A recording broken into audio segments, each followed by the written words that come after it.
سبحان الله وبحمده سبحان الله العظيم سبحان الله وبحمده سبحان الله العظيم سبحان الله وبحمده سبحان الله العظيم سبحان الله وبحمده سبحان الله العظيم سبحان الله وبحمده سبحان الله العظيم سبحان الله وبحمده سبحان الله العظيم سبحان الله وبحمده سبحان الله العظيم سبحان الله وبحمده سبحان الله العظيم سبحان الله الرجيم.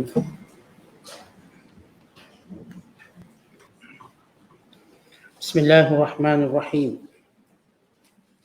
لكل أمة جعلنا منسكا هم ناسكوه ولا ينازعنك في الأمر وادع إلى ربك إنك لعلى هدى مستقيم وإن جادلوك فقل الله أعلم بما تعملون الله يحكم بينكم يوم القيامة فيما كنتم فيه تختلفون ألم تعلم أن الله يعلم ما في السماء والأرض إن ذلك في كتاب إن ذلك على الله يسير ويعبدون من دون الله ما لم ينزل به سلطانا وما ليس لهم به علم وما للظالمين من نصير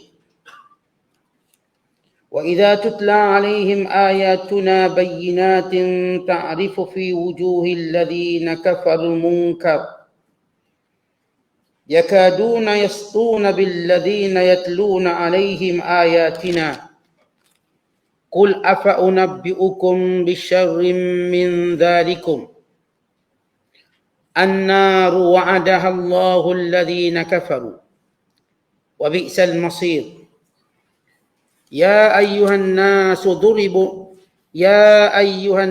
ضرب مثل فاستمعوا له إن الذين تدعون من دون الله لن يخلقوا ذبابا ولو اجتمعوا له وإن يسلبهم الذباب شيئا لا يستنقذوه منه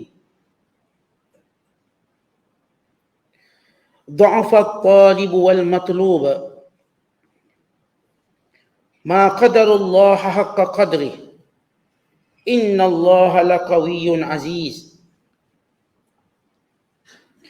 الله يصطفي من الملائكة رسلا ومن الناس إن الله سميع بصير يعلم ما بين أيديهم وما خلفهم وإلى الله ترجع الأمور يا أيها الذين آمنوا اركعوا واسجدوا واعبدوا ربكم وافعلوا الخير لعلكم تفلحون وجاهدوا في الله حق جهاده هو اجتباكم وما جعل عليكم في الدين من حرج ملة أبيكم إبراهيم هو سماكم المسلمين من قبل وفي هذا ليكون الرسول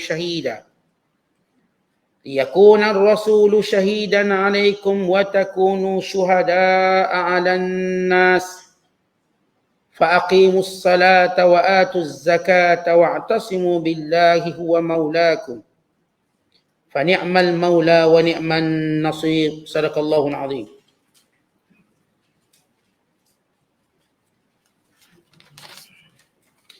Bagi tiap-tiap umat Kami adakan satu syariat yang tertentu untuk mereka ikuti dan jalankan. Maka janganlah ahli-ahli syariat yang lain membantahmu dalam urusan syariatmu. Dan serulah wahai Muhammad umat manusia kepada agama Tuhanmu. Kerana sesungguhnya engkau adalah berada di atas jalan yang lurus. Dan jika mereka mengemukakan bantahan kepadamu, maka katakanlah, Allah amat mengetahui akan apa yang kamu lakukan. Allah akan menghukum di antara kamu semua pada hari kiamat mengenai apa yang kamu berselisih padanya. Bukankah engkau telah mengetahui bahwasanya Allah mengetahui segala yang ada di langit dan di bumi? Sesungguhnya demikian itu ada tertulis dalam kitab Lauh Mahfuz. Sesungguhnya hal itu amatlah mudah bagi Allah. Dan mereka menyembah yang lain dari Allah, iaitu benda-benda yang Allah tidak menurunkan sebarang keterangan membenarkannya. Dan yang mereka tidak mempunyai sebarang pengetahuan mengenainya. Dan ingatlah, tiadalah bagi orang-orang yang zalim dengan perbuatan syirik itu sesiapa pun yang dapat memberikan pertolongan di dunia dan di akhirat. Dan apabila dibacakan kepada mereka ayat-ayat kami yang jelas nyata, engkau akan dapat melihat pada muka orang-orang kafir itu tanda marah dan benci. Hampir-hampir mereka hendak menerkam dan menyerang orang-orang yang membacakan ayat-ayat kami kepada mereka. Katakanlah wahai Muhammad, jika demikian maukah aku khabarkan kepada kamu yang lebih buruk lagi daripada apa yang telah menyebabkan kemarahan kamu itu, iaitu neraka yang telah dijanjikan oleh Allah kepada orang-orang yang kafir. Dan itulah seburuk-buruk tempat kembali. Wahai umat manusia, inilah diberikan satu misal perbandingan. Maka dengarlah mengenainya dengan bersungguh-sungguh. Sebenarnya mereka yang kamu seru dan sembah yang lain dari Allah itu tidak sekali-kali akan dapat mencipta seekor lalat walaupun mereka berhimpun beramai-ramai untuk membuatnya. Dan jika lalat itu mengambil sesuatu dari mereka, mereka tidak dapat mengambilnya balik daripadanya. Kedua-duanya lemah belaka. Lemah yang meminta dari mendapat hajatnya dan lemah yang diminta daripada menunaikannya. Mereka yang kafir musyrik itu tidak menghormati Allah menurut penghormatan yang selayaknya, sebagaimana yang ditetapkannya. Sesungguhnya Allah adalah Maha Kuat lagi Maha Kuasa. Allah memilih utusan-utusannya dari malaikat dan dari manusia. Sesungguhnya Allah Maha mendengar lagi Maha mengetahui. Yang mengetahui apa yang ada di hadapan mereka dan apa yang ada di belakang mereka. Dan kepada Allah jualah kembali segala urusan. Wahai orang-orang yang beriman, rokoklah serta sujudlah mengerjakan sembahyang. Dan beribadatlah kepada Tuhan kamu dengan mentauhidkannya. Serta kerjakanlah amal-amal kebajikan supaya kamu berjaya di dunia dan di akhirat. Dan berjihadlah kamu pada jalan Allah dengan jihad yang sebenar-benarnya. Dialah yang memilih kamu untuk mengerjakan suruhan agamanya. Dan ia tidak menjadikan kamu menanggung suatu keberatan dan susah payah dalam perkara agama. Agama bapa kamu Ibrahim. Ia menamakan kamu orang-orang Islam semenjak dahulu dan di dalam Al-Quran ini. Supaya Rasulullah sallallahu alaihi wasallam menjadi saksi yang menerangkan kebenaran perbuatan kamu. Dan supaya kamu pula layak menjadi orang-orang yang memberi keterangan kepada umat manusia tentang yang benar dan yang salah. Oleh itu dirikanlah sembahyang dan berikan zakat. Serta berpegang teguhlah kamu kepada Allah. Dialah pelindung kamu.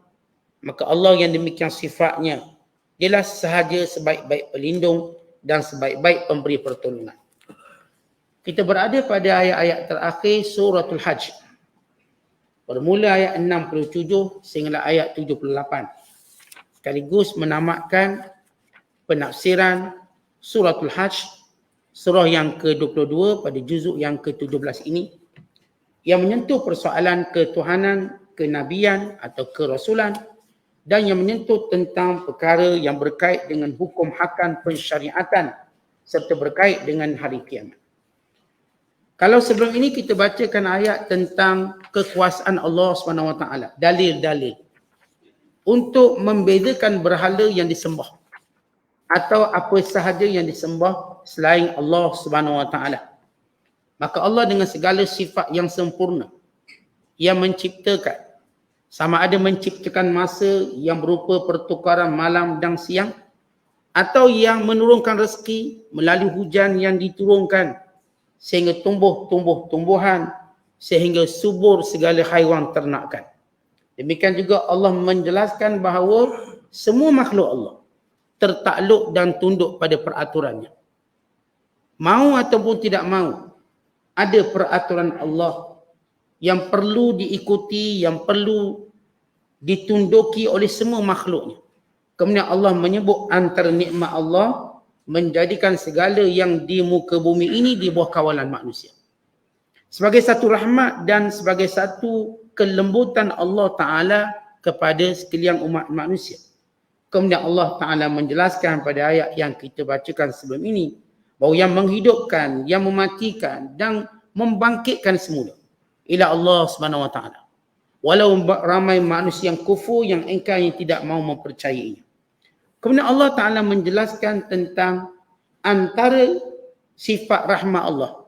Selain daripada nikmat-nikmat yang berbilang-bilang yang telah kita sebut untuk memudahkan kehidupan duniawi manusia, Allah menyebut di antara perkara yang memudahkan mereka untuk beribadat kepadanya, iaitu diturunkan syariat itu mengikut zaman, mengikut kesesuaiannya. Setiap Nabi dan setiap Rasul yang diutuskan ada syariatnya. Sebagai satu kelembutan Allah, sebagai satu rahmat Allah Ta'ala pada hambanya. Kerana itu Allah berkata, likulli ummatin ja'alna mangsakan hum nasiku. Setiap umat itu Allah Ta'ala menjadikan mangsakan. Perkataan mangsakan ay syariatan wa minhajan wa muta'abbadan, iaitu syariat dan minhaj. Minhaj iaitu peraturan dalam ibadat. Setiap umat Allah Ta'ala jadikan nasikuh yang dengannya manusia beramal. Maka kita lihat bagaimana Allah Ta'ala menjadikan syariat itu sesuai dengan keadaan zaman dan keadaan tempat. Dan di samping segala syariat Allah itu bersifat tadarus, tatawwu dan nuduj. Maksud tadarus, semua syariat turun berperingkat. Allah Ta'ala tak turunkan syariat itu selepuk sekaligus sebagai satu rahmat. Semenjak zaman daripada manusia mula turun di muka bumi, Allah tak suruh manusia sekaligus buat kewajiban. Sama ada syariat Nabi Allah Musa yang berupa Taurat, syariat Nabi Allah Isa yang berupa Injil, bukan syariat Nabi-Nabi sebelum ini, dan syariat Nabi Muhammad sallallahu alaihi wasallam yang diturunkan melalui Al-Quran. Sifat syariat ini sama, apa dia? Tadarus, berperingkat. Dan tatawur, dia berkembang. Syariat ini berkembang mengikut keadaan zaman. Dan sifat syariat ini ialah nudujul aklil bashari, bersifat matang, bersesuaian dengan akal manusia. Kerana setiap zaman cara manusia berfikir berbeza. Setiap zaman kematangan akal manusia juga berbeza. Sebagaimana kita lihat peringkat umur-umur kita. Umur 5 tahun, cara berfikir lain. 10 tahun lain. Masuk 20 tahun lain. 30 tahun lain. 40 tahun lain. Ini panggil nuduj, kematangan berfikir. Kita takkan kata saya sama je Ustaz, umur 20 tahun dengan 40 sama cara berfikir. Umur 50 dengan 60 sama cara berfikir. Setiap manusia, dia akan melalui zaman matang dan berfikir. Dia menjadi lebih matang sesuai dengan umur dia. Maka demikian syariat. Sifatnya yang matang, yang bersesuaian dengan keperluan akal manusia. Maka kita lihat Allah Ta'ala turunkan kitab Taurat. Sifat kitab Taurat itu agak keras. Kerana sifat orang-orang Yahudi yang keras, yang suka mentakwil dan suka menyeleweng.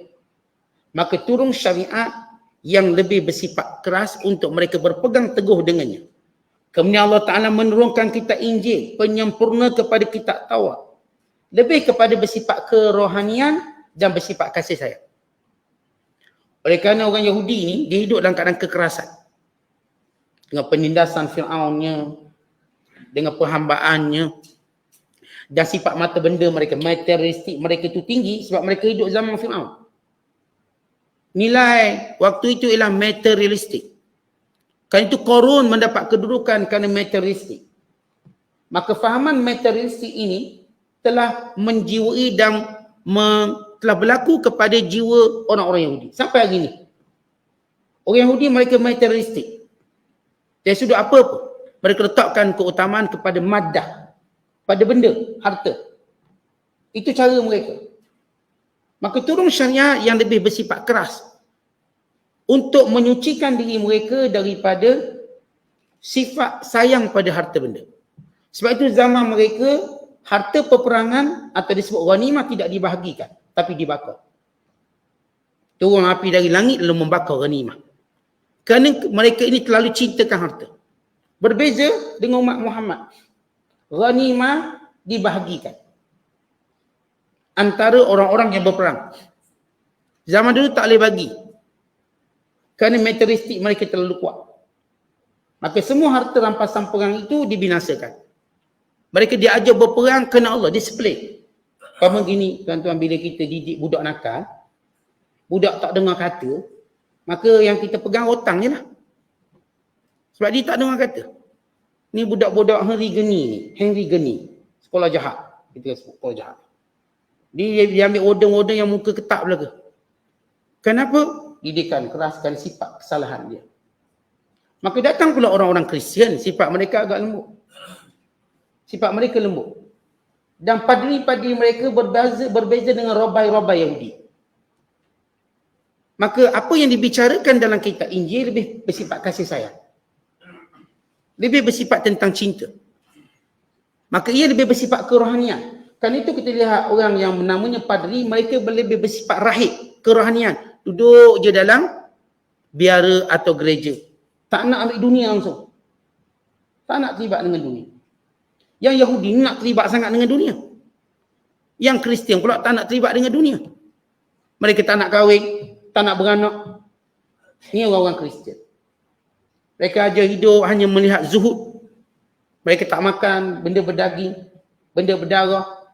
Jadi vegetarian semua, vegan. Sifat mereka ke arah itu. Maka turun syariat Islam menggabungkan kebendaan dan kerohanian. Maka datang Al-Quran pula. Gabungkan dua. Jadi benda pun penting, maka disyariatkan zakat. Disyariatkan sedekah. Dihalalkan pemilikan harta. Dengan syarat dikeluarkan zakat. Dan digalakkan mereka bersedekah. Digalakkan mereka berwakaf. Digalakkan mereka menjaga anak yatim, menjaga janda, menjaga sekian-sekian orang dengan harta benda mereka. Di samping penghalalan pemilikan harta. Dia ajar beribadat, memperbanyakkan ibadat. Tapi tidak dilarang untuk berkahwin. Dibenarkan perkahwinan. Dibenarkan punya anak pinak. Bahkan ia sunnah Nabi. Bila Nabi menyatakan arba'un min sunanin mursalin, 4 perkara sunnah para Nabi, maka dia antara Nabi sebut an-nikah. Nikah. Maka disyariatkan nikah. Rasulullah berkahwin. Para sahabat berkahwin. Bila Uthman bin Maz'un tak nak kahwin, Nabi kata la rahbaniyata fil Islam. Tiada kepadrian dalam Islam. Bila ada seorang sahabat nak kasih. Maksud kasih dia nak buang kemampuan peranakan dia.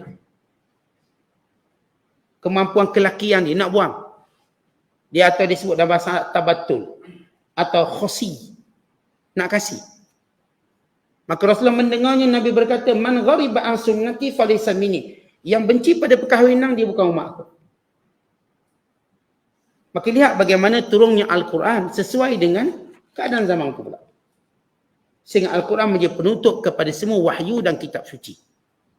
Maka syariat ini menunjukkan sifat pemurah Allah. Fala yunazi'unnaka fil am. Maka jangan mereka berbalah dengan kamu wahai Muhammad tentang perintah Allah. Wahai Muhammad, kenapa syariat kamu begini-begini? Ini semua datang sesuai dengan keadaan zaman. Bila permulaannya Rasulullah mengadap Baitul Maqdis. Kemudian mengadap Baitullahil Haram. Yahudi tanya kenapa? Maka katanya, ini syariat. Setiap zaman dia ada syariat. Bila Yahudi bertanya kenapa kami macam ni, kenapa kamu pula macam ni? Kalau betul kamu ni agama Allah, maka kenapa kamu amalan kamu lain pada kami? Bukankah diturunkan pada kami kitab Taurat? Maka Allah menjawab, kerana setiap umat itu ada syariatnya. Setiap zaman tu ada syariat. Maka kamu tak boleh bertengkar dengan mereka. Ini syariat. Orang Yahudi bila pakaian mereka terkena najis, maka diguntingkan tempat najis. Mereka tidak ada syariat tayamum. Orang beriman ada syariat tayamum dan menyucikan najis. Kalau najis tu kena kat pakaian basuh, tak payah nak gunting-gunting. Maka bila Yahudi kata kenapa macam tu? Kalau betul kamu agama Allah, sebab kami turun dulu kitab Taurat macam ni. Kenapa pula kamu buat macam ni? Maka jawabnya, jangan kamu berbantah dalam perintah Allah kerana setiap umat ada syariatnya. Setiap Nabi diutuskan ada syariat. Itu syariat Musa. Ini syariat Nabi Muhammad sallallahu alaihi wasallam. Maka tak perlu dipertikaikan. Dan Yahudi sendiri tahu tentang hal ini. Sebab mereka tahu bermula daripada Adam sampailah kepada Nabi mereka. Syariat itu berbeza-beza. Zaman Adam boleh berkahwin dengan adik-beradik. Itu syariat dia. Kerana tidak ada manusia lain melainkan adik-beradik. Sebab zaman Adam tak ada manusia lain. Adam dan Hawa. Dan Hawa beranak, sekali beranak dan keadaan kembar. Laki perempuan. Beranak lagi kembar. Setengah ulama kata dia beranak sebanyak 20 kali. Berarti 40 orang. Kembar. Yang kembar pertama tak boleh kahwin sesama mereka, dia kena kahwin kembar yang kedua. Baik, itu syariat. Kemudian diharamkan berkahwin adik-beradik pada zaman Nabi Musa. Pada zaman Nabi Allah Musa dibenarkan berkahwin sebanyak mana nak kahwin. Kerana ramainya anak lelaki yang dibunuh. Fir'aun bunuh ramai anak lelaki. Akhir tinggal perempuan. Yudhabbihuna abna'ahum wa yastahyuna nisa'ahum. Mereka membunuh anak-anak lelaki dan membiarkan anak-anak perempuan. Akhir perempuan ramai. Ini sebuah seorang perempuan, itu seorang lelaki 50 perempuan. Maka pada zaman Nabi Allah Musa, tiada had tentang poligami ini. Dibenarkan. Datang pula zaman Nabi Isa berlainan. Semua boleh kahwin seorang je. Kerana ramai anak perempuan yang mati. Berbanding anak lelaki. Maka syariatnya ialah cuma kahwin seorang. Tidak dibenarkan poligami. Dan datang zaman Nabi SAW, maka datang secara pertengahan.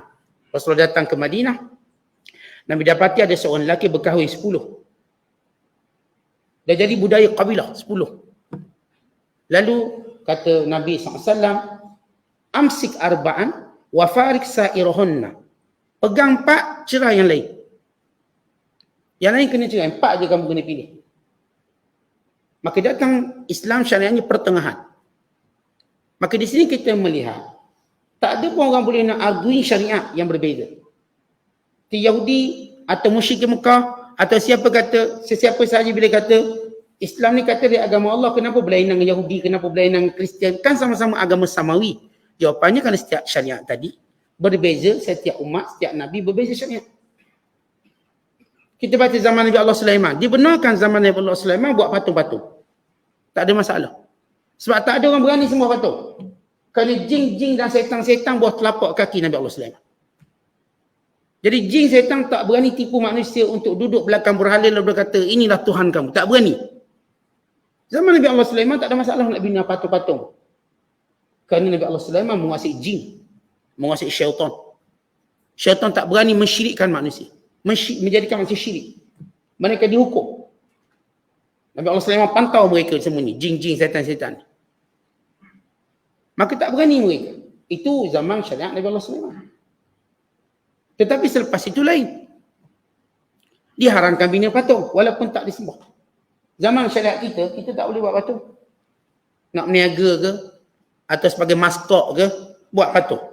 Patung penyu, atau buat patung belalang, patung sotong, atau buat patung udang sebab tempat kita banyak udang, buat patung udang. Tempat kita banyak sotong, buat patung sotong. Tempat kita banyak penyu, buat patung penyu. Maka diharamkan walau tak disembah. Berdasarkan nas yang disebut oleh Nabi sallallahu alaihi wasallam. Itu syariat. Jadi semua ahli agama tahu benda tu.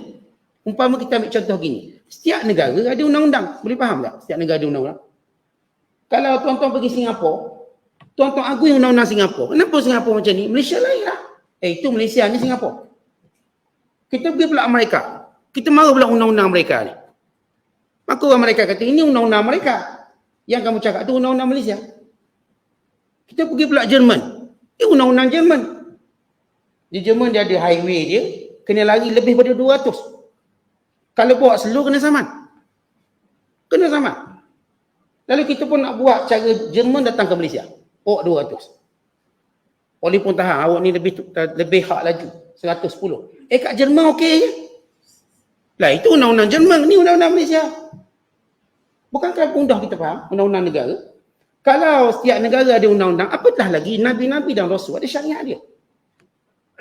Maka bila mereka cuba pertikaikan kebenaran Islam dengan berkata, kenapa berbeza? Kenapa berbeza? Kan setiap Nabi dan Rasul ada syariat dia. Ada benda yang sama, ada benda berbeza. Contoh kahwin sama, perlukan wali. Ini sejak zaman dulu. Tapi mungkin berbeza dari sudut jumlah dan bilangan. Jumlah bilangan berbeza. Ni Nabi Allah Daud AS, dia kahwin 100 orang. Kan syariat dia. Oh tak boleh nak apa Nabi Daud ni kahwin ramai sangat. Sebab semua orang dalam zaman tu kahwin ramai. Kita tak boleh agui zaman sekarang. Sebab itulah syariat. Demikian juga Nabi Allah Sulaiman. Dia juga raja-raja dulu. Maka mudah untuk kita faham tentang syariat.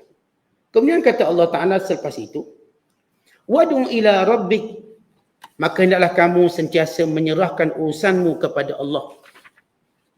Hendaklah kamu mengajak manusia kepada Allah. Wahai Muhammad, kerja kamu, jangan duk peduli mereka duk pertikai kenapa syariat beza-beza, sibukkan diri kamu mengajak manusia menyembah. Tuan-tuan kita, kadang-kadang duk layang sangat, orang cari kesalahan Islam. Orang mengkritik Islam. Kelompok ni kelompok kecil. Sehingga kita disibukkan dan lupa untuk berdakwah mengajak manusia menyembah Allah. Ya memang setiap individu atau setiap benda ada orang kritik. Kata kita berniaga, orang kata tak sedap lah, kuah tak pekat lah, macam-macam cakap. Kita duk sibuk nak layan komen-komen, kritikan-kritikan. Baik kita sibuk marketing. Market, ini dia 3-4 orang ni tak nak makan, sudah lah. Ini ramai lagi nak ni. Kan kita tengok ada orang memang dia ni kritik. Kalau orang kuliah, dia suka kritik orang kuliah tu. Lepas yang kritik ni 2-3 kerat je.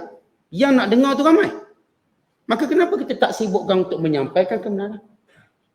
Yang nak kritik kita tak ada kelulusan lah, tak ada CJ lah, tak ada itu. Mereka ni ada kelompok kecil. Tapi kelompok yang nak dengar kebaikan lebih ramai. Yang kritik agama Allah, agama Islam. Memang ada, kita tak nafi ada. Mereka kritik, cari kesalahan siang malam, pagi petang. Bukan mereka buat satu dirasat, suatu markas kajian khas untuk mencari kelemahan Islam. Tetapi kelompok ini cuma kelompok kecil. Maka Allah beritahu Nabi SAW, jangan duk sibuk nak jawab orang ni. Teruskan agenda dakwah kamu. Macam saya katakan, kalau tuan-tuan berbisnes, yang jenis nak downkan kita ni. Apalah produk kecil, harga mahal.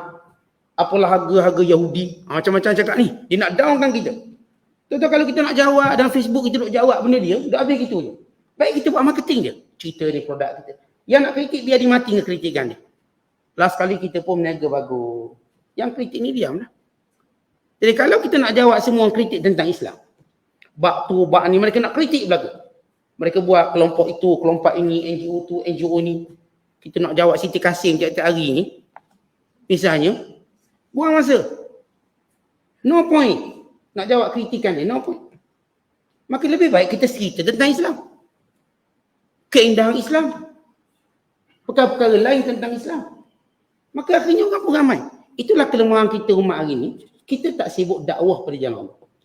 Kita tak sibuk nak jawab ni. Jawab. Nak debat. Maka timbul kelompok yang kerjanya cuma nak debat. Debat ni. Akhirnya tugas untuk berdakwah itu hilang. Itu kita katakan kita berdakwah. Dan Allah tegur Nabi SAW. Ingatkan Rasulullah. Teruskan berdakwah pada jalan Allah. Innaka la'ala hudam mustaqim. Kerana engkau berada pada jalan yang lurus. Tuan-tuan, kita kena ingat, kita berada pada jalan yang lurus. Islam agama yang benar. Maka bila kita tahu Islam agama benar, maka ajak manusia pada Islam. Kebenaran itu jelas sangat. Benda jalan lurus, nampak sampai ke hujung. Kalau bendanya jalan yang ada selekoh, memang sebelah tu kita tak nampak. Sebab itu bila masuk je selekor, lainnya straight tak putus. Sebab apa? Dilarang memotong. Kerana kita tak nampak. Tapi jalan Islam ini lurus. Sampai ke akhirat nampak terus. Kalau kita nak cerita kronologi manusia, daripada sejarah manusia Adam AS sampai akhir umat ini, begitu jelas. Tak perlu nak kaji monyet, tak perlu nak kaji kera. Dalilnya jelas daripada manusia pertama Adam AS sehinggalah berlakunya kiamat dan kehancuran alam. Daripada awal kejadian sehinggalah kebangkitan semula. Kematian sehinggalah penghisaban. Syurga dan neraka. Jelas cerita ni. Tiada keraguan. Kan ini jalan yang benar. Jalan yang lurus. Kemudian kata Allah. Wa in jadaluka. Kalau mereka terus berdebat dengan kamu. Fakulillah. Katakan Allah a'lamu bima ta'malun. Allah Ta'ala lebih mengetahui apa yang kamu lakukan. Allah tahu tujuan kamu kritik ni sebab apa. Allah tahu tujuan kamu nak mengelak Islam ni sebab apa. Allah Ta'ala mengetahui yang kenapa kamu suka berdebat sangat ni.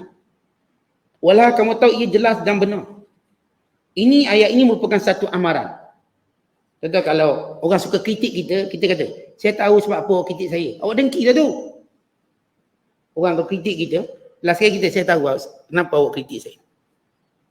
Atau kita kata, Allah tahu sebab apa awak kritik saya. Bukan awak kritik saya sebab awak nak benarkan yang salah. Tetapi kerana awak dengki, maka awak cari salah saya. Yang kritik Islam, bukan kerana Islam tidak benar, kerana dengki. Kerana pemusuhan. Kerana kebencian. Maka Allah lebih mengetahui sebab apa kamu buat. Allah tahu. Ini satu amaran. Jadi kadang-kadang tuan-tuan kita lah, kita. Kalau kita tengok dalam perangai kita, waktu kita suka kritik kita orang, kita lemah-lemah orang. Dan orang tanya, awak ni duk cerita hal lemah-lemah orang sebab apa? Nak apa? Nak apa? Tujuannya apa? Apa matlamat dia? Apa dia punya, kita katakan, agenda dia apa agendanya? Tidak lain, tidak bukan kerana awak ada perangai tak baik. Awak ada perangai uduh awak ni. Maka demikian bila Allah menceritakan, yang orang kafir yang cuba kritik ni sebab apa nak kritik? Allah tahu sebab apa kamu ni buat macam ni. Allah tahu. Tak payah nak sembunyilah. Tak payah nak kata ini tak betul, ini salah. Allah tahu. Kemudian kata Allah. Allahu yahkumu bainakum. Dan ingatlah, Allah akan mengadili dan menghukum apa yang berlaku sesama kamu. Pada hari kiamat kelak. Fima kuntum fihi takhtalifun. Apa yang kamu persisihkan atas muka bumi ini. Alam ta'lam. Tidakkah kau tahu? Annallaha, sesungguhnya Allah. Ya'lam ma fis sama'i wal ard. Allah mengetahui apa yang di langit dan apa yang di bumi. Inna dhalika fi kitab. Semuanya tercatat pada ilmu Allah. Pada Lauh Mahfuz. Inna dhalika 'ala Allahi yasir. Semua itu mudah bagi Allah. Mudah bagi Allah untuk membongkarkan apa yang ada dalam dada kamu. Sebagaimana Allah sebut dalam ayat yang lain, wa hussila ma fis sudur, dan dibongkarkan apa yang ada dalam dada kamu. Sebagaimana ayat lain, innallaha alimun bizatis sudur. Allah tahu apa yang kamu simpan dalam dada kamu tu. Kerana Allah mengetahui semua yang di langit dan di bumi. Setakat dada kamu tu kecil sangat. Artinya dalam ayat yang kita bacakan ini, Allah Ta'ala nak mengingatkan Nabi sallallahu alaihi wasallam supaya dia beri peringatan pada manusia yang menolak kebenaran, yang selalu mencari kesilapan dan kesalahan Islam, bahawa Allah mengetahui apa tujuan kamu lakukan. Dan Allah Ta'ala mengetahui apa sahaja yang kamu tutupkan. Dan apa sahaja yang kamu cuba untuk tolak. Maka ini satu amaran Allah Ta'ala kepada manusia yang menolak kebenaran, yang terus berpegang dengan kebatilan. Kemudian kata Allah, wa ya'buduna min dunillah. Baik. Kamu kritik Islam. Baik, kami nak menyebut tentang kritikan kami pada kamu. Dan mereka yang kafir ini, macam kita sebutlah tuan-tuan, oh awak duk kritik saya ni, saya nak kritik awak pula. Awak kritik saya begitu, begini. Misalnya, orang bila kritik kita, dia tu tak pandai ceramah lah, salah, gini. Awak ceramah? Awak ceramah? 5 minit sudah. Ya Allah Ta'ala jawab balik kritikan orang yang mengkritik. Dengan kesilapan mereka yang amat besar yang mereka tak nampak. Menyembah selain Allah. Ke mana mereka cari tentang Islam ni tak adil dalam bab ni, bab nikah tak adil, bab saka tak adil, bab ni. Mereka cuba cari. Maka jawapan balik. Yang kamu sembah berhala tu, betul? Yang kamu sembah patung tu, betul ke? Pergi pada kesilapan besar yang mereka lupa. Yang kita sebut dalam pepatah kita, ni semuk seberang pulau kamu nampak, Ni gajah depan mata tak nampak. Maknanya kamu cuma cari kesalahan yang kecil tadi untuk dibesarkan. Ni yang kamu sembah berhala, yang kamu buat daripada batu, daripada besi. Lalu kamu kata ni Tuhan tu, ni Tuhan ni. Daripada ilmu mana kamu dapat? Sumber mana kamu dapat? Siapa beritahu kamu? Rupa Tuhan tu siapa beritahu? Tinggi Tuhan tu siapa beritahu? Yang Tuhan ada jenis binatangnya, ada jenis orangnya, perempuannya, lakinya, jenis teratainya, jenis bunga grosnya, ni siapa beritahu?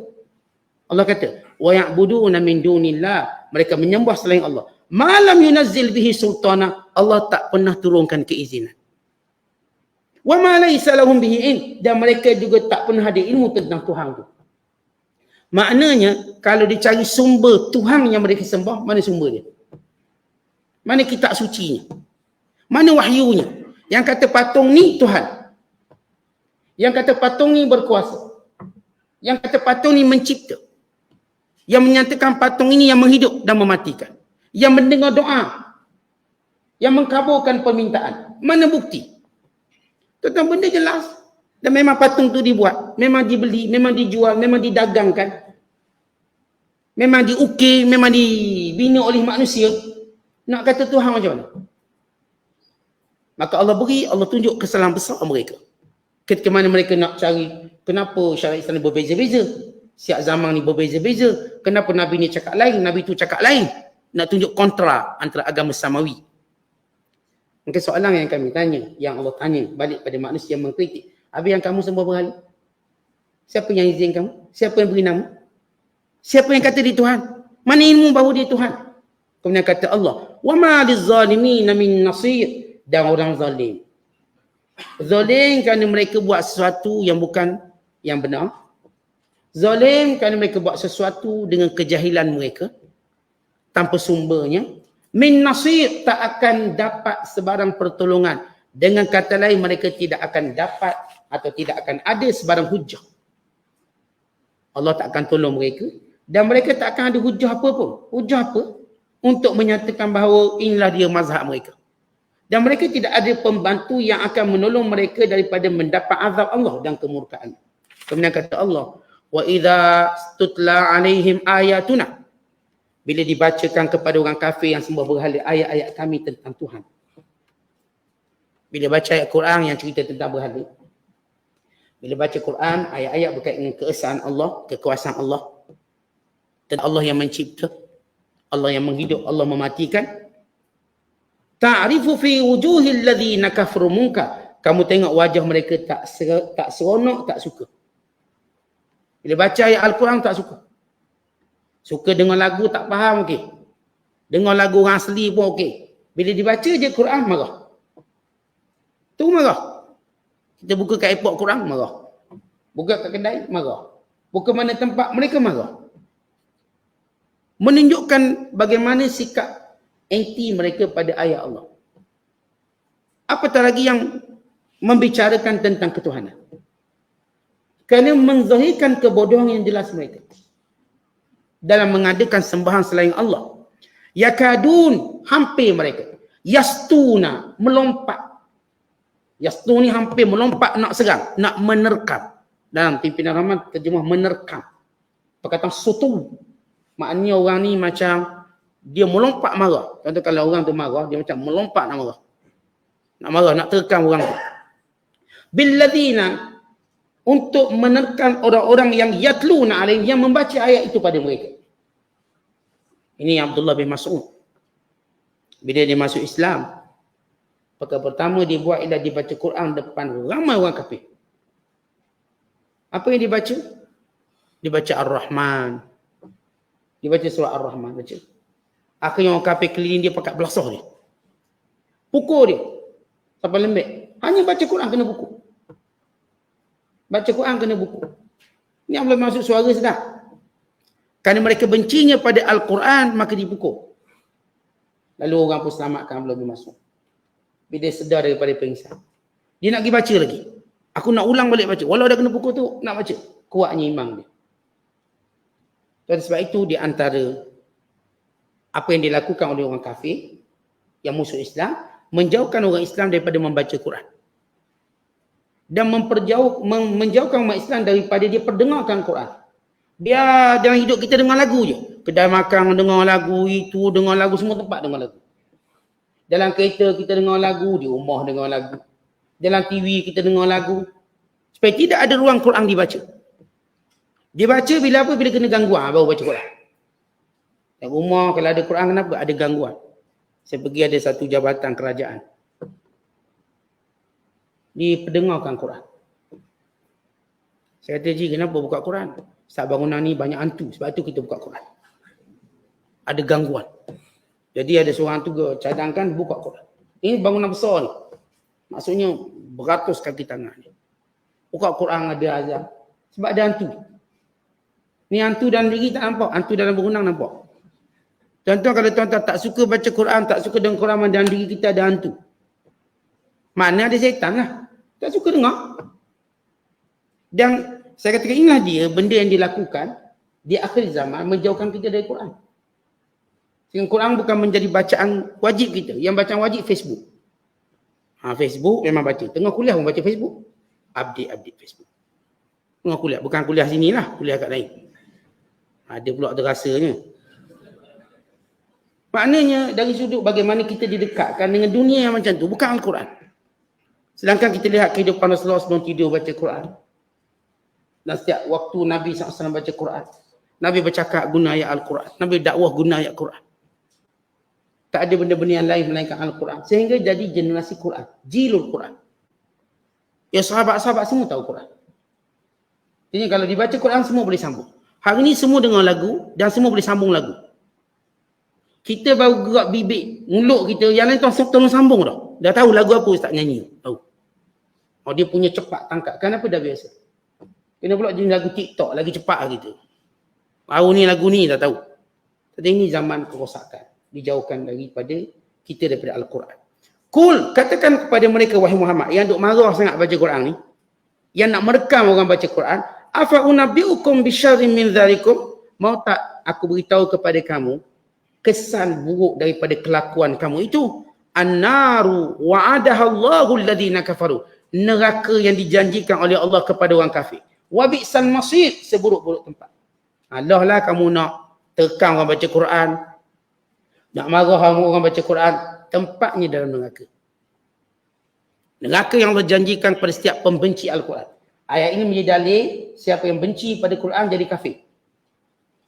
Dia benci pada ayat Quran, dia jadi kafir. Dia tak suka mana-mana ayat. Dia menjadi kufur. Bila baca ayat ni dalilnya, dia tak suka. Ayat ni saya tak nak, saya nak ayat lain. Maka perbuatan itu kufur. Kemudian kata Allah, ya ayyuhan nas, duriba masalun fastami'ulah. Wahai manusia, dengan satu perbandingan. Duriba masal, dengan satu perbandingan. Fastami'ulah, perhatikan. Innalladzi, sesungguhnya orang-orang tad'una min dunillah, yang menyembah selain Allah, lan yakhluqu dzubaban walau istama'ulah, tidak pernah mencipta lalat walau mereka tolong-menolong untuk buat lalat. Berhala dekat Kaabah 360 buah. Kata Allah, yang kamu sembah berhala-berhala ni tak pernah cipta sesuatu. Kalau benar dia Tuhan, cuba dia buat seekor lalat. Baik, kenapa ditamsilkan dengan lalat? Kerana lalat yang merupakan binatang paling cepat bergerak. Dan lalat ni dia ada semua tempat. Contoh kalau kita sebut lalat, semua tempat dia ada. Malaysia, anak Saudi, ada. Masjid, surau, ada lalat. Dia bukan spesies yang terancam. Saat lalat makin terancam, makin pupus lalat. Tak, lalat tak pupus. Mungkin harimau pupus. Singa pupus. Zirafah pupus. Badak air pupus. Tapir pupus. Ada setengah binatang kat Malaysia ni dah pupus ada. Ada. Apa ni, badak Sumatera. Tuan-tuan tahu badak Sumatera? Dah habis, tak ada dah. Dah mati dah. Artinya dia punya keturunan dah tak ada. Badak Sumatera.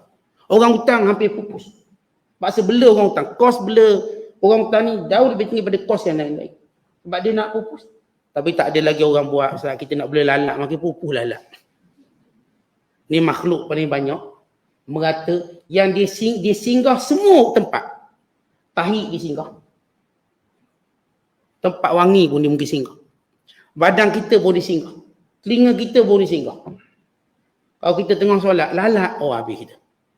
Dia urung kita seorang. Dengar kuliah lalat seekor lagi. Huru-hara kita ni. Aku tak mandi ke apa? Ke banyak dosa ni? Banyak lalat urung ni banyak dosa ni. Ni lawan lalat seekor, huru-hara. Baik kata Allah, ni lalat yang kamu tengok setiap hari, berhala yang kamu sembah ini, kumpul ke semua, apakah dia boleh cipta lalat? Kemudian Allah sebut satu analogi yang lebih detail, lebih unik. Kata Allah lagi, wa in yaslubhumudz dzubab, kalau lalat itu merampas berhala ni, kadang berhala, dia orang letak za'faran, letak minyak wangi, letak macam-macam haruman. Kalau lalat tu dia ambil sesuatu, dia ambil za'faran tu, dia curi, misalnya, kamu tidak mampu merampasnya kembali daripada kaki dia. Lalat kalau ambil benda, kita tak boleh ambil balik daripada dia. Sap dia ambil dah. Kalau dia ambil sesuatu dengan kaki dia, kita tak mungkin dapat ambil balik. Allah beri satu misalan dan perbandingan. Dalam kamu tak boleh cipta lalat. Ni kalau lalat ambil sesuatu, la yastanqizu min, kamu tak boleh ambil balik. Da'ufat talib wal matlub, yang memohon itu lemah dan yang dipohong itu juga lemah. Yang ini berhala ni sifat lemah, dia tak boleh cipta lalat. Nak mohon buat apa dengan berhala? Dan kamu pula manusia yang dah lemah, kenapa pula kamu mohon dengan makhluk yang lemah? Tuan-tuan kita, kalau lemah, kita cari sesuatu yang boleh kuatkan kita. Tuan-tuan lapar, tuan-tuan cari makanan yang boleh kuatkan kita. Maka kita pun makan. Kita susah, kita cari orang yang lebih senang pada kita untuk tolong kita. Sifat kita manusia, kita akan cari benda yang lebih kuat pada kita. Kita tak mampu berdiri, cari tongkat yang lebih kuat pada kaki kita. Untuk kita bertongkat, berpegang pada tongkat. Pegang pada dinding. Baik, ini fitrah manusia. Maka bagaimana kamu yang lemah, hai manusia, duk minta dengan berhala yang lemah, yang tak boleh buat apa-apa, dia tercongak dekat situ, maka kamu buat benda yang membodohkan diri kamu. Ma qadarullah haqqa qadrih. Begitulah manusia tidak pernah menghargai Allah, meletakkan nilai Allah dengan sebenar-benar nilai. Berhala juga dia nak sembah. Walau tak ada apa benda kat berhala tu, mereka tak beri hak pada Allah untuk menyembahnya. Sebab itu Nabi kata kepada seorang sahabat, Nabi ingatkan kita, apakah kamu tahu hak Allah ke atas kamu? Hak Allah. Apa dia? An ta'buduhu wa la tusyriku bihi syai'a. Kamu sembah dia dan jangan sekutukan dia. Itulah cara kita meletakkan nilai pada Allah. Kerana Allah tidak layak untuk disekutu. Yang lain-lain itu tak ada nilai lain. Tidak ada nilai sedikit untuk dimuliakan. Tapi kebanyakan manusia kata Allah, ma qadarullah haqqa qadrih. Tidak menilai Allah dengan sebenar-benar. Tidak beradab dengan Allah sebenar-benar. Tidak beri hak Allah dengan sebenar-benar. Innallaha laqawiyyun aziz, pun begitu Allah tetap maha kuat lagi maha perkasa. Pun kamu wahai manusia, kalau kamu tak beri hak Allah dalam menyembah dan tidak menyekutukannya, Allah tetap kuat. Kerana Allah tidak berhajat kepada manusia menyembahnya. Kalau kamu memilih untuk tidak menyembahnya, kamu yang rugi neraka. Allah tidak berkurang sedikit pun.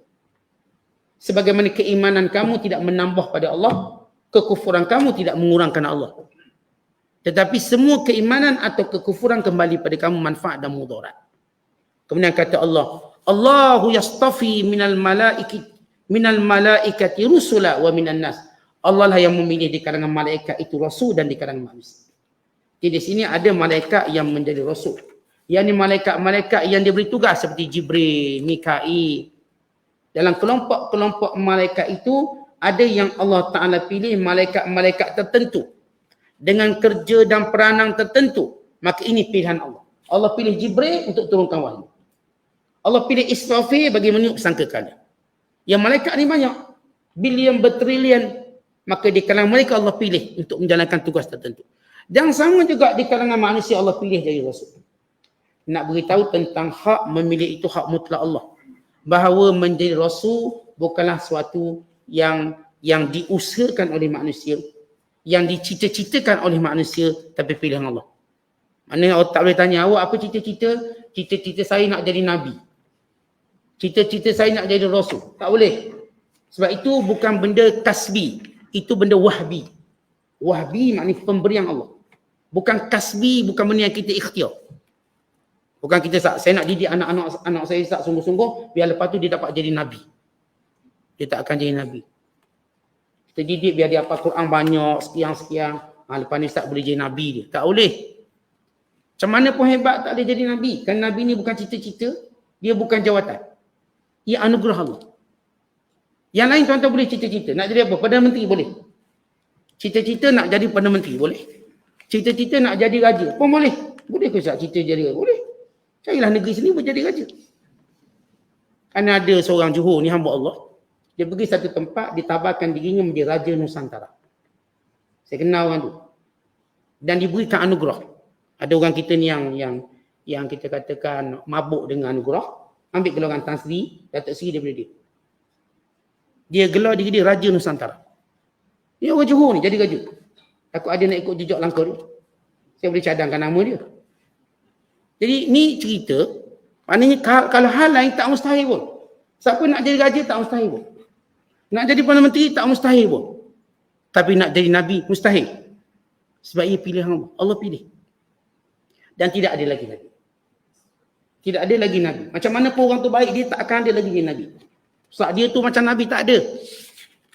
Tak ada orang kita katakan boleh mendapat pangkat itu kerana sudah berakhir. Sudah berakhir pilihan Allah. Kan Nabi mengatakan la nabiyya ba'di, tak ada lagi Nabi selepas aku. Jadi kalau orang bodoh dia pun percaya lagi. Ada seorang tu ngaku Nabi, saya ikut dia. Anak buat bodoh dia. Kalau dia tahu ini bukan jawatan, bukan orang pilih. Bukan dia pilih, bukan dia lantik diri dia. Akhirnya orang namanya Rasul Kahar. Mengaku jadi Rasul. Orang pun pakat ke serbu rumah dia, jabat agama pergi. Tak tahan asalkan dia pun letak jawatan. Saya pun letak jawatan, tak nak jadi Rasul. Penat pun jadi Rasul. Oh dia tahu, dia ingat Rasul senang-senang nak ampun pemilihan ni. Ini ni kelompok-kelompok yang cuba untuk mengaku jadi Nabi dan Rasul. Kerana mereka cuba nampak keistimewaan, mereka tak nampak pengorbanan dan pilihan. Kemudian kata Allah, lepas menceritakan tentang ikhtiar, pemilihan Rasul di kalangan malaikat dan di kalangan manusia, ya'lamu ma baina aydihim wa ma khalfahum. Allah mengetahui apa yang berada di hadapan mereka dan apa yang berada di belakang mereka. Bila kita sebut Allah mengetahui apa yang ada di hadapan mereka, ini Allah mengetahui dengan ilmu yang sempurna keadaan hal pada malaikat, pada Rasul dan orang-orang yang ditaklifkan oleh Allah. Apa yang telah mereka lalui dan apa yang akan mendatangi mereka. Tiada suatu tersembunyi di sisi Allah. Itu maksudnya. Kemudian kata Allah, wa ilallahi turja'un umur, dan semua urusan itu kembali kepada Allah, iaitu hari kiamat. Semuanya urusan hisab, urusan pertanggungjawaban, urusan perintah dan larangan mutlak kepada Allah pada hari kiamat kelak. Kemudian sesudah menyebut tentang kait dengan Rasul, malaikat dan manusia, maka Allah menyebut tentang perintahnya.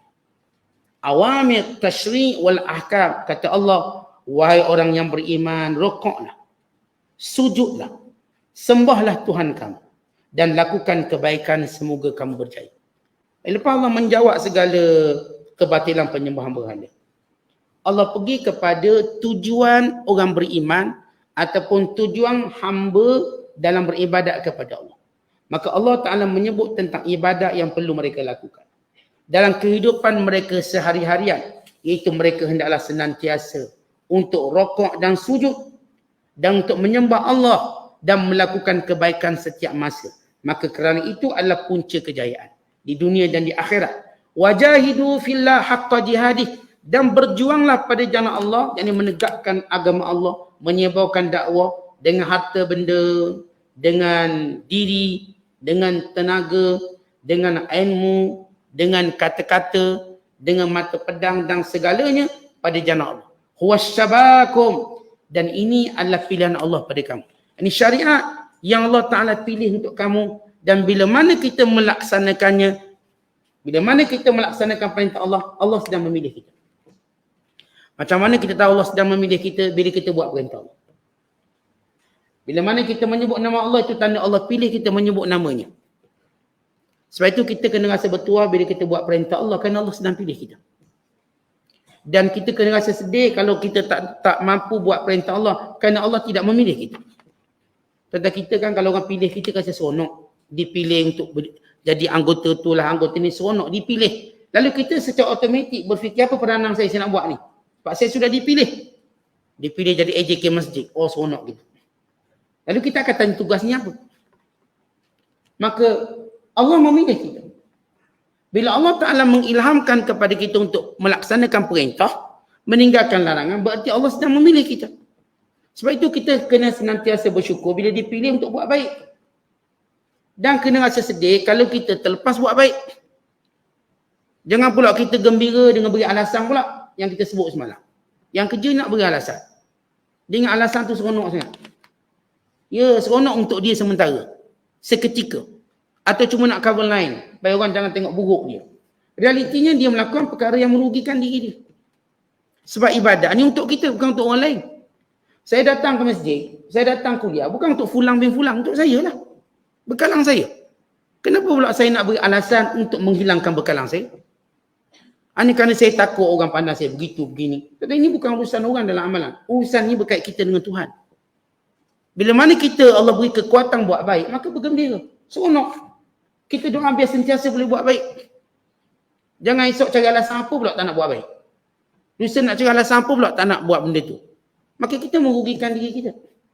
Sebab itu Allah sebut, in ahsantum li anfusikum. Wa in asatum falaha. Kalau kamu buat baik pada diri kamu. Yang kalau kita beri alasan, apa benda kita dapat? Yang kerja kita dah sebut. Kerja orang beriman ialah menangani alasan.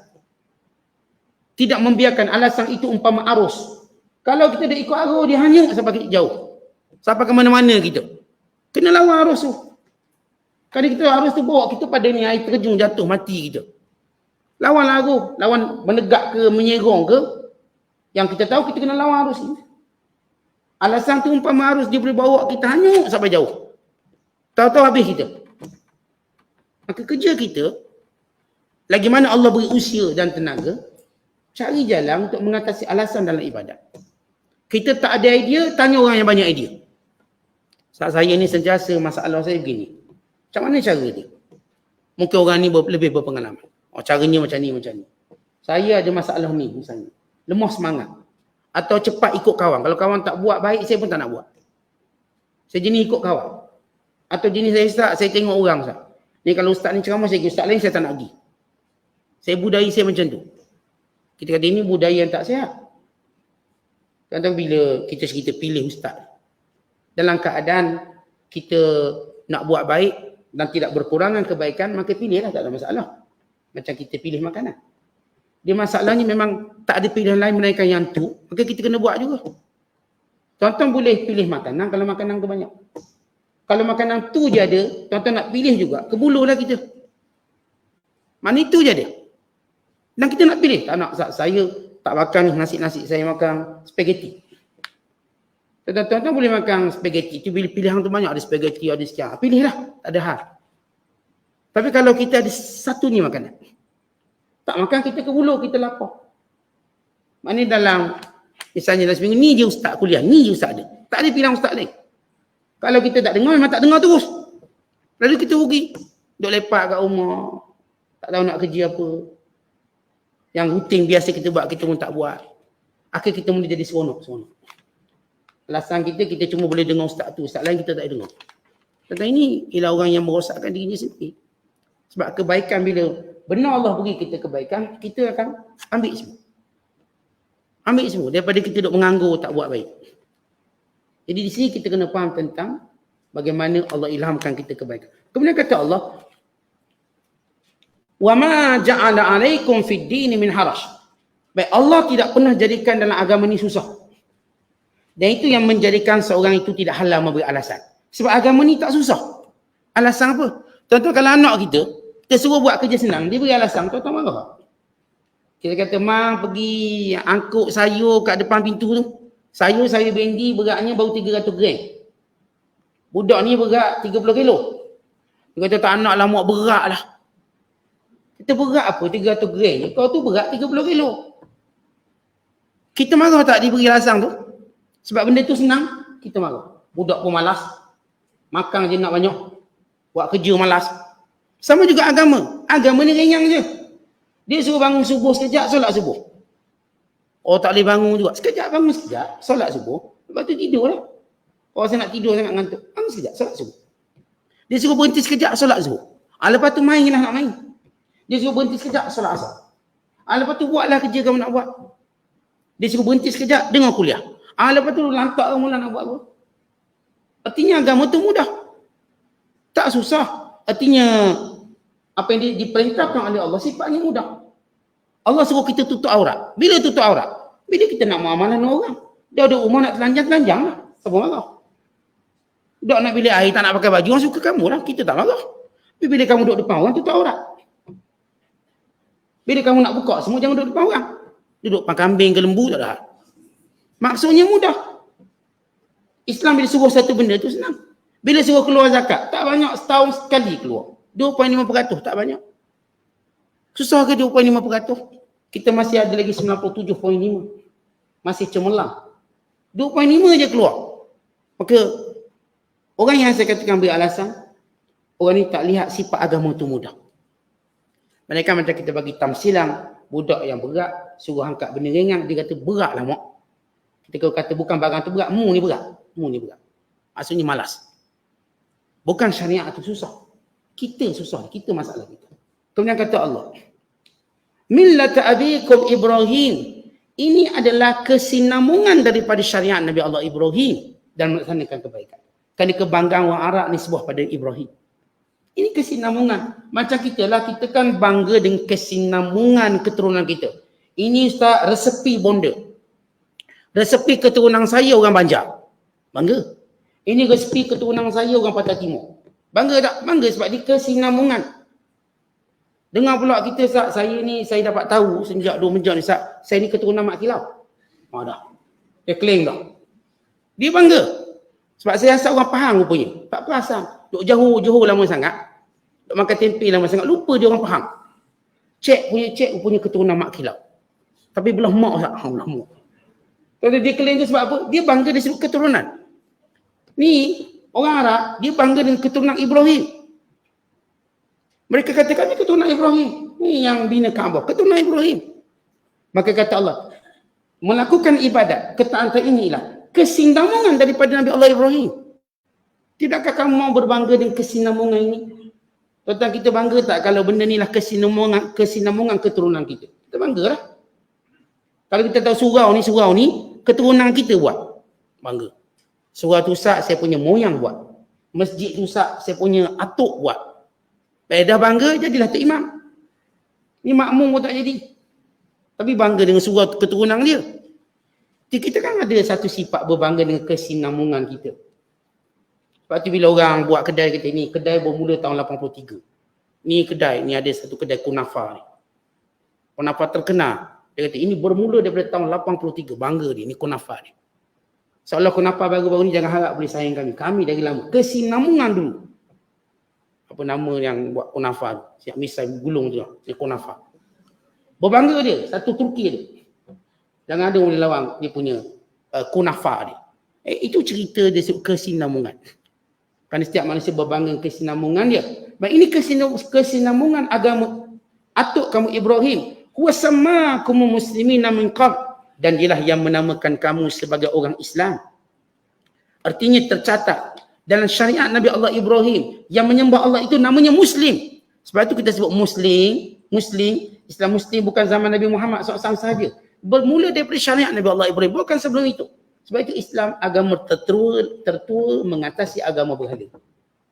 Kan Islam Muslim itu. Apa maksud Muslim? Yang tunduk patuh kepada Allah. Wa fi hadza liyakuna ar-rasulu syahidan 'alaikum, dan Rasul menjadi saksi atas perbuatan kamu. Wa takunu syuhada'a 'alan nas, dan kamu menjadi saksi atas perbuatan manusia. Fa aqimus shalah, kerana itu tunaikan salat, keluarkan zakat, dan berpeganglah dengan Allah. Huwa maulakum, kan Tuhan itu ada Tuhan kamu, yang menguruskan kamu, yang menjaga kamu. Fa ni'mal maula, sebaik-baik penjaga. Wa ni'man nasir, dan sebaik-baik yang memberi pertolongan. Wallahu bissawab. Assalamualaikum.